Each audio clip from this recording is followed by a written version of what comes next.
Don't be blind, Cameron. Fuck you! You're dying.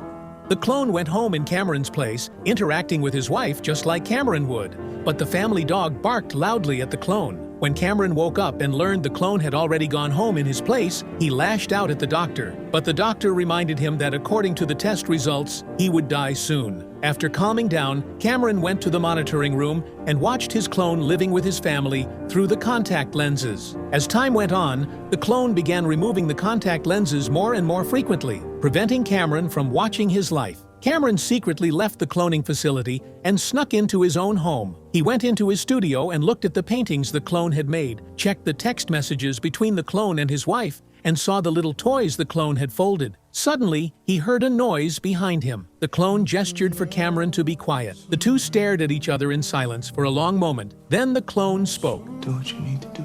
Cameron put on the clone's pajamas, took the clone's wedding ring, and the clone hid in the storage room, letting Cameron go say goodbye to his wife and child. He gently woke his son and brought him to the living room, pouring 2 glasses of apple juice. He talked to his son about old memories and clinked glasses with him. Cameron laughed heartily for the first time in ages, then couldn't help but pull his son into his arms as tears began streaming down his face. His son asked what was wrong, but Cameron didn't answer. He just cupped his son's face and studied it carefully. His son had no idea this was his father saying goodbye and soon drifted back to sleep. Cameron went to his wife and gently woke her. When she saw Cameron's tear-stained face, he lied and said he'd had a nightmare. Cameron asked his wife if she was happier now than before, and she answered him with certainty. He apologized to his wife one last time, then held her until she fell back asleep. Half an hour later, Cameron and the clone returned to the car. He gave the wedding ring back to the clone and asked him to take good care of his family. Cameron finally let go of everything. The two shook hands in farewell.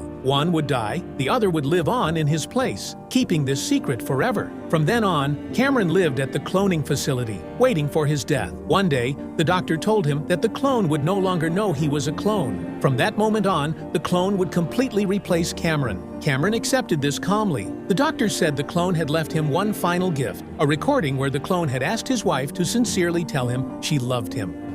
I love you, Cameron Turner. Always have. And always will.